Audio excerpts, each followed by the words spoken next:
জীবন চাইলে জীবন দেব, আমাদের রক্ত চাইলে আমরা রক্ত দেব, কিন্তু কোরআনের অবমাননা সহ্য করব না। মোহাম্মদপুরে, মিরপুরে, উত্তরায়, সারা বাংলাদেশে যেখানে আন্দোলন হয়েছে সেখানে যুব মজলিস সক্রিয় ছিল।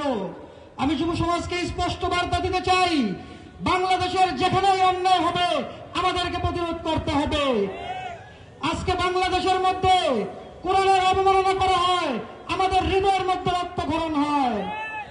আমরা বলতে চাই, আমাদের জীবন চাইলে জীবন দেব, আমাদের রক্ত চাইলে আমরা রক্ত দেব, কিন্তু কোরআনের অবমাননা সহ্য করব না।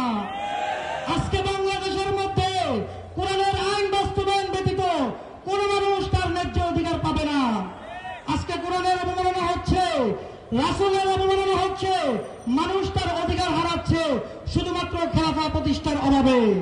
আমি স্পষ্ট বলতে চাই, যদি বাংলাদেশের মধ্যে, বাংলাদেশের 18 কোটি মানুষ যদি চায় বাংলাদেশে খেলাফত প্রতিষ্ঠা হোক, তাহলে এটা বড় কোনো বিষয় না।